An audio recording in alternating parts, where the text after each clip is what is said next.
Welcome to GW Hospital Healthcast. I'm Dr. Mike Smith. The topic today is GW Hospital's unique approach to pain management. Dr. Marion Sherman is an anesthesiologist and a member of the medical staff at the George Washington University Hospital. Dr. Sherman, welcome to the show. Thank you very much. Why don't we start off first by helping the audience understand the difference between acute pain and chronic pain, which is really what we're talking about today. Sure. Acute pain is generally thought of as that pain which arises from a traumatic event, and we're talking about the present. And that could be surgical pain, postoperative surgical pain. It could be trauma. I think when we talk about chronic pain, we're talking about patients who've had the experience of an uncomfortable sensation, both physical and emotional, for a period of 6 months or more.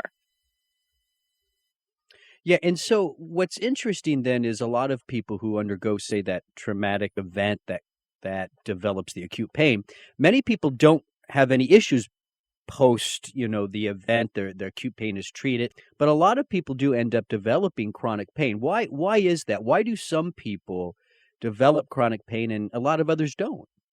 So I don't think we understand completely why some people have pain that's managed appropriately and satisfactorily, and others will go on to develop chronic pain syndromes. But I think that we know a little bit about effective pain control in that immediate situation. So in other words, if someone experiences a trauma or undergoes surgery, if they have excellent pain control in that acute period, meaning the first 24 to 72 hours, we can certainly say that they are less likely to go on and develop chronic pain syndromes. But there are different emotional variables that play into the picture, so it's not simply a physiologic condition. So for the patients that do go on to develop chronic pain, what are the traditional ways that we treat that? So I would say that for a very long while, opioids or narcotics have been the mainstay of pain management, both in the acute setting and the chronic setting. But I think that, within the past 10 years or so, we as a field, anesthesiology, have been talking more and more about multimodal therapy, and we've been pushing hard to expand beyond single monotherapy, as we call it, meaning using simply opioids to control pain. Okay, so in this more unique approach, this multimodal approach, what are some of those other things or strategies that you're using besides the opioids? Sure. So there are both pharmacological methods and there are non-pharmacologic methods. There are pills, there are interventions like nerve blocks. So if we think of an example of a patient, say, coming in for a knee replacement, whereas years ago, if people were thinking about the most common medication used to treat pain after a knee surgery, patients would be prescribed opioids or narcotics. 10 or more years ago, we started focusing on multiple medications used in conjunction with one another so that we can use smaller amounts of each medication, capitalizing on their advantages and minimizing the side effects. So in this example of someone undergoing a knee replacement, we'll commonly pre-treat with simple medications that many people will find in their bathroom medicine cabinets at home, like acetaminophen or Tylenol, and NSAIDs, nonsteroidal anti-inflammatory medications, commonly recognized by people as Motrin, Aleve, Celebrex. So we'll give those oral medications before surgery. We'll also offer to our patients at GW nerve blocks.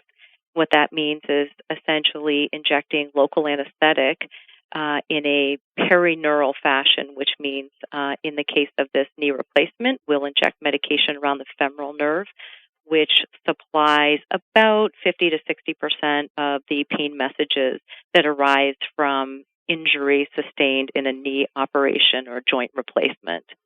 So we'll use medications preoperatively. We'll commonly place nerve catheters preoperatively.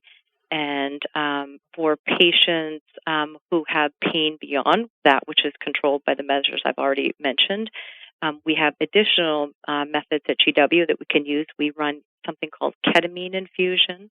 Ketamine is a medication that's been around for a real long time, but has been enjoying a comeback in the last probably 10-ish years. It's very helpful in the context of a patient who has chronic pain and comes in for an additional surgery, either on the body part, which is the source of chronic pain, or another body part. So in other words, the complex patient. Those are, I guess, just a few of the methodologies that we employ. So again, Tylenol, Celebrex, Right. Other nonsteroidals. We can also use gabapentinoids, which are not new medications either. But what we're trying to do is employ the use of several different medications, again, to really maximize each medication's benefit. And by using less of each drug, we can minimize the side effect that the patient experiences. How much is it a problem that some patients respond well to a certain pain medications and others really don't? And how do you work through that? Okay. Certainly, there is interpatient variability in response to medications. I think the point that you're bringing up is the importance of, once you initiate a strategy, it's very important to return to the patient's bedside, evaluate the patient, and measure the effectiveness of your therapy. That patients are excellent resources in offering that information. Patients want to feel better, they want to recover, and the importance in their feeling well really impacts their ability to participate in rehabilitation, and that ability in turn affects development or non-development of chronic long-term disadvantage. So really beginning with a common therapy, measuring your effectiveness, and then going back and, as we say, sort of tweaking a plan based on each patient's unique experience, whether it's after an operation or after a trauma, is paramount to our success. So, Dr. Sherman, how is this really unique to GW Hospital, this type of approach, or are there other medical centers that are approaching pain the way you guys are? I think that most hospitals should be employing multimodal approach to pain management. It's not a brand new idea. It's been around for years, a decade or more. But I think that it's really getting a lot more attention in the last several years, given that there is conversation nationally about our opioid crisis. And to the extent that we can minimize our patients' exposure to opioids, which have been shown to be problematic for many, then we can not only effectively control pain up front after an operation or trauma, but also help to avoid the development of problems that can arise with opioid overuse or abuse. And in terms of how unique is this at GW, I hope that portion is not unique, because I really hope for the vast majority of patients they're exposed to medical care or medical care providers who are using this methodology. I think at GW what's really special about what we do is we provide not when we talk about the knee surgery, an example would be a femoral nerve block, for example. We can provide these types of services not just for patients who are inpatients that we can see every day in the hospital, but we can also place catheters and follow up with patients who come to GW just for a few hours to have an outpatient surgery.